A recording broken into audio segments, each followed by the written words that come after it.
I been in the corporate sector for about 21-22 years, 21-22 साल गुजारे हैं मैंने कॉर्पोरेट सेक्टर में। पिछले 2 साल से मैं अपना काम कर रहा हूँ। कुल मिला के 11 साल यूनिलीवर के साथ गुजारे, 3 साल GSK के साथ गुजारे फार्मा में, और फिर 7 साल मैंने गुजारे टेक कंपनी eBay के नाम से है। 2008 से 2022 तक मैं प्रेडोमिनेटली सिंगापुर में बेस था, जॉब मेरी वहीं पे थी। फिर 2022 अगस्त में I started this company called the talent accelerator. ख्वाह दे रहे नहीं दे रहे हैं, और इसका एक ये I like I said, I think the starting point for me has always been कि बिजनेस क्या कर रहा है, हमारी पीपल स्ट्रैटेजी क्या है, और बेस्ड ऑन दैट हमने जो स्ट्रक्चर बनाया है वो किस किस्म का दिखता है, and that's where basically the concept of work design comes in. Interesting बात आपने की वेलनेस वाली, तो उसको थोड़ा सा डिफाइन करेंगे, how does that fall into the reward thing? जी बिल्कुल। कंपनीज ने रियलाइज ये करा कि यार अगर मैं आपको मेडिकल हेल्थ दे रहा हूँ, मैं आपको मेडिकल कवरेज दे रहा हूँ, that's part of your physical wellness.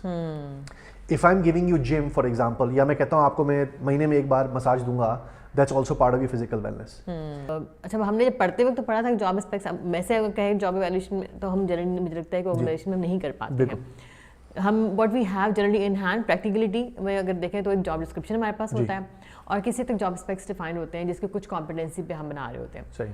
तो where does this job evaluation thing, वो कहाँ गायब हो जाती है? हम पढ़ते तो हैं लेकिन हो नहीं पाती। सही। आई थिंक आपके अगर 15-20% रोल्स भी गलत ग्रेड पे हैं, तो या तो आपने अपनी कॉस्ट इन्फ्लेट करी हुई है काफ़ी ज़्यादा, या आपने लोगों को हायर करा हुआ है, काम ज़्यादा करवाने, पैसे कम दे रहे हैं कि उन्होंने लोग भर्ती कर दिए, बस हमें बंदे चाहिए।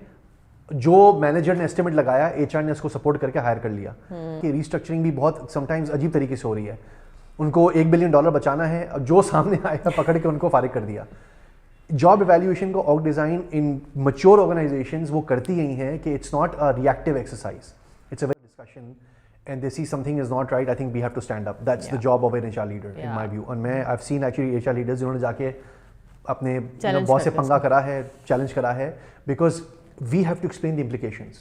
तो कंपनी बन गई बड़ी भी हो गई, सही, बहुत लार्ज हो गई, अब क्या करें? अब बीच में से कैसे शुरू करें? I would say और इसमें ये भी एड्रेस कीजिएगा कि लाइक फिर उसके बाद जो प्रेशर आता है कि जी लोग ज़्यादा हो गए, तो फिर क्या करें? So I think the starting second research is covid के बाद 3 ग्लोबल रिसर्च हुई हैं, including coverage in Pakistan as well. इसमें एक रिसर्च ने बोला कि 50% of employees are blaming their managers as the number 1 reason, and second I think McKinsey की थी कि HBR की थी, जिसमें 75% employees said that the number 1 reason for disengagement is the manager. एक आया, एक तो ये स्टडी में ये आया, फिर दूसरा नंबर ये था कि 40% time managers don't appreciate their employees. ठीक है, अब वो जो जी जहाँ एक कर दी, थैंक यू भी नहीं आया, और ये तो मैं अपने पर्सनल लाइफ में भी देख चुका हूँ। सो आप थोड़ा कंजूस है, मुझे लगता है वैसे भी पता नहीं इनको क्या तकलीफ है हमारे मैनेजर्स को कि वो भाई एक आप थैंक यू बोल दो, यार जॉब वेल डन, ये वो। हम ये नहीं कह रहे कि आप मुझे प्रमोशन दे दें या दे दें, अपनी कंपनी का कल्चर चेंज कर दूँ और हर मैनेजर कोच बन जाए, तो हर एम्प्लॉय बोलेगा कि हमारा मैनेजर पागल हो गया। अच्छा, मैं एग्जांपल हर फोरम में अपनी हर ट्रेनिंग में देता हूँ कि फाइनेंस वालों को ज़्यादा इज्जत क्यों मिलती है HR वालों से।